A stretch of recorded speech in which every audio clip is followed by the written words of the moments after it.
이렇게 요런 질문을 하실 수가 있어요. 그러면 수시는 무슨 전형이죠? 네, 수시는 무슨 전형이냐 이렇게 물어보시는 분들도 계시거든요. 수시는 무슨 전형이냐 이렇게 물어보시는 분들도 계신데 수시는 전형, 그러니까 선발의 시기예요. 수시와 정시라는 거는 선발의 시기를 말합니다. 그래서 더 정확히는 전형을 실시하는 시기이죠. 수시와 정시라는 거는 전형을 실시하는 시기라는 그런 의미로 해석을 하실 수 있어야 돼요. 예. 그래서 지금 넘어갔나요? 그래서 수시와 정시라는 것이 무엇이냐라고 했을 때 수시와 정시라는 거는 그러니까 전형을 실시하는 시기. 그러니까 그 수시라는 거는 이제 아무 때나 정시라는 거는 정해진 기간에 이렇게 하는 걸 말하기 때문에 안 넘어가는데.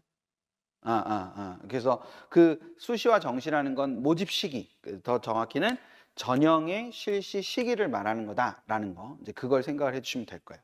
지금 표가 나와 있나요? 자, 그래서 그 다음에 이제 우리가 이제 전체적으로 보면 수시를 전형을 실시하는 시기가 길어요. 길고 그 다음에 정시라는 게 있고 정시 옆에 뭐라고 지금 적혀 있는 게 보이실 텐데, 그쵸? 그래서 그 추가 모집이라고 되어 있는 게 있어요. 그래서 추가 모집은 아주 짧아요. 그러니까 수시가 길고 수시 전형을 실시하는 기간이 이렇게 길고 그 다음에 이제 그게 끝나고 나면 정시를 하고 그 다음에 추가 모집을 하고 이렇게 되는 겁니다. 자, 여기에 또 도움이 필요합니다. 꼭 대답을 하세요. 그 화면에 가가지고 지금 화면에 가서 수능이 어디 있을까를 찍어보는 거예요. 화면에 가셔가지고 수능이 어디 있을까를 한번 찍어보세요. 수능이 어디 있을까? 수능은 어디에 있을까? 우리 밴드 직원분 틀리는 걸로 한번 포인터를 한번 이렇게. 아니, 답을 맞추면 어떡해요? 이렇게 왔다 갔다 이렇게 하시면 너무 혼란스럽잖아요.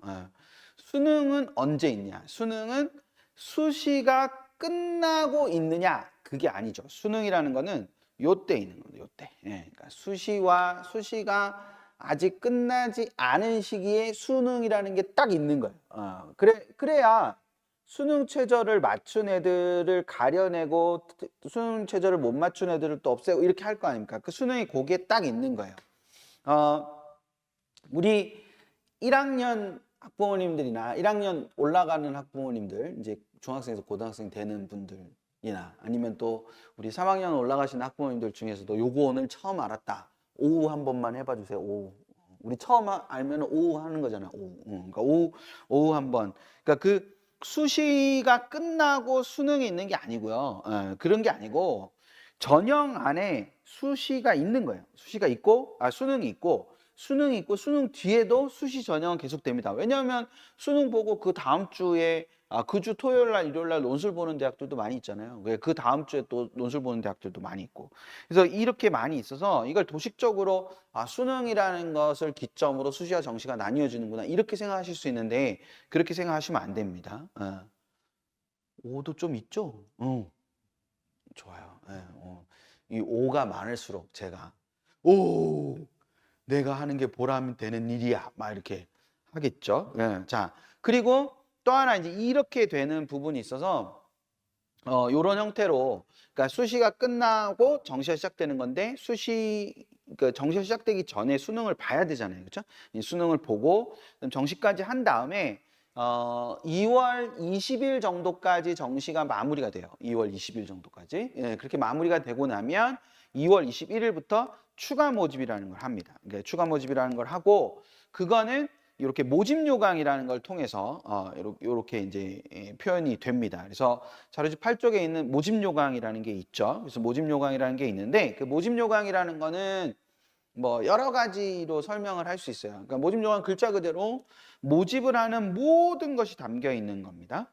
모집을 하는 모든 것이 담겨 있는 건데 여기서 잠깐 이제 생각을 하셔야 되는 게 뭐냐면 여러 발표 자료들이 우리가 있어요. 발표 자료들이 여러 개가 있는데 그 여러 개의 발표 자료들 중에서 우리가 이제 좀 뭔가 좀 특징적으로 알아야 되는 게 있어요. 그걸 이제 제가 표로 정리를 한번 해봐 드리면, 그러니까 통상적으로 이제 뭐 중학생, 그러니까 우리는 지금 4년 예고제가 지금 적용이 되거든요. 4년 예고제가 적용이 되다 보니까 그 4년 예고제에 의해서 고등학교 1학년부터 이렇게 생각을 해보면 고등학교 1학년 이전, 그러니까 중학생, 그러니까 화면에 이쪽이겠지? 중학교 3학년부터 중3, 고1, 고2, 고3 이렇게 돼 있으면 여기서 제가 맨 앞에 발표 주체를 써놨잖아요. 그렇죠? 교육부가 발표하는 거, 그 다음에 대기업이 발표하는 거, 그리고 마지막에 대학이 발표하는 거. 근데 뭐만 색깔을 이렇게 진하게 해놨어요. 대학만 색깔을 진하게 해놨잖아요. 그게 중요하다는 거예요. 대학이 발표하는 게 제일 중요한 겁니다. 그러니까 그 위에 교육부의 뭐 대입 변경의 내용이라든지 중학교 3학년 때 대입 변경의 내용이라든지 고등학교 1학년들의 이제 수능 기본 계획이라든지 또 대기업의 이제 대입 기본 사항이라든지 이런 것들이 나오지만 그 뒤에 시행 계획, 그러니까 고2 때 나오는 시행 계획, 그리고 고3 때 나오는 모집 요강 이런 것들이 굉장히 중요하다고 볼 수 있는 거예요. 근데 고1 때 나오는 내용은, 그러니까 이게 제가 오늘 이제 PT에는 놓지 않았는데 제가 입시를 처음에 만나시는 분들한테 굉장히 강조하는 것 중에 하나가 대학 입시 주체는 대학이라는 거거든요. 지금 여기 보시는 것처럼 제가 대학에다 진하게 색깔을 해놨잖아요. 그러니까 대학 입시의 주체는 대학이기 때문에 대학이 어떤 발표를 하느냐가 굉장히 중요하다라고 볼 수 있어요. 그 대학이 어떤 발표를 해주느냐, 그러면 대학이 발표를 해주는 거는 언제부터냐? 고등학교 2학년 때부터다. 따라서 고등학교 1학년 때까지는 어떤 것들이 나오는지를 잘 볼 수가 없는 거예요. 그래서 그거를 생각을 해두시면, 그래서 고1 때 나오는 거는 보통 8월까지 발표가 거의 다 끝나요. 8월까지 발표가 거의 다 끝나기 때문에 크게 막 있는 건 아닙니다. 뭐 예를 들어서 수능을 언제 본다, 뭐 이런 거 나오는 건데, 제가 늘 우스갯소리로 얘기하잖아요. 2030년 수능도 언제 볼지 알아요, 제가.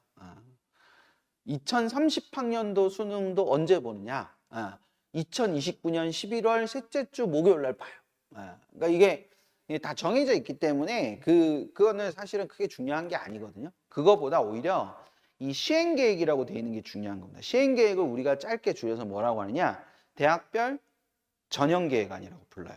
대학별 전형계획안이라고 부르는데 그 대학별 전형계획안을 고등학교 2학년 때 발표를 한다. 그러니까 올해 지금 2학년 올라가는 친구들이 2027이잖아요. 그러니까 2027은 지금 발표된 게 없거든요. 근데 2027이라는 게 발표가 이제 될 때 올해 5월 달, 4월 말까지 발표하도록 돼 있어요. 4월 말까지 발표가 끝나고 나면은 5월 달에 가면은 이제 확인을 하실 수 있죠. 그래서 4월 말까지 그게 발표가 나기 때문에 이 시행 계획을 보는 게 굉장히 중요하고, 그 시행 계획은 결과적으로 우리가 또 생각을 해보면 뭐의 근본이 되는 거냐면 저 모집 요강이 근본이 되는 거죠. 그래서 그 시행 계획을 바탕으로 3학년에 올라가면 바로 모집 요강, 수시 모집 요강과 정시 모집 요강.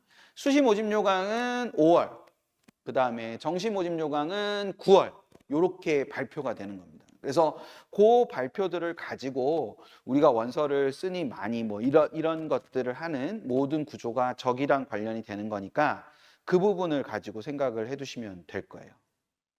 되셨죠? 그래서 그런 부분입니다. 이런 발표는 그럼 어디서 보느냐?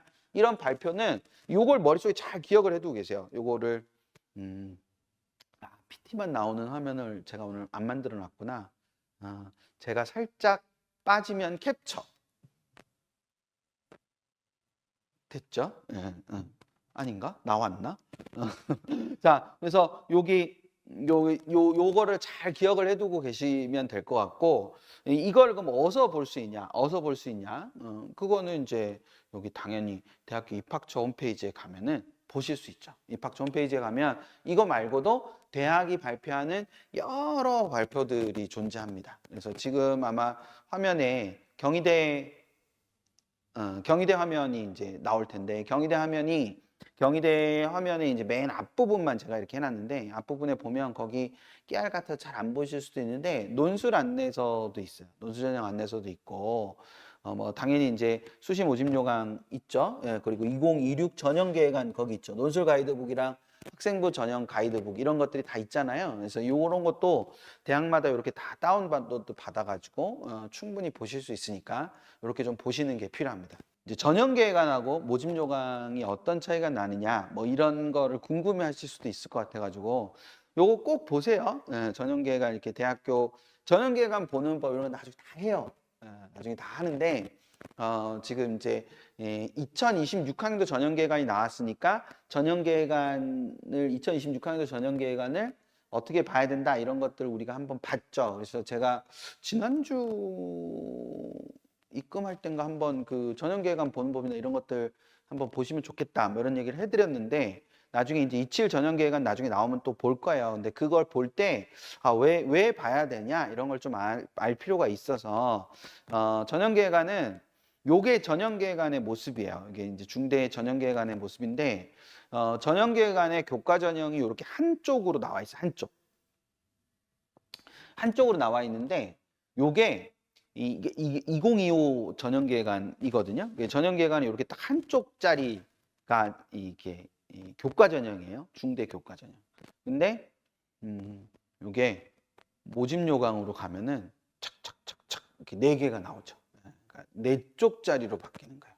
그러니까 이게 그만큼 더 자세하게 가는 거죠. 근데 이제 큰 틀, 뭐 예를 들면 수능 최저가 어떻게 된다든지 뭐 이런 것들의 변화는 없어요.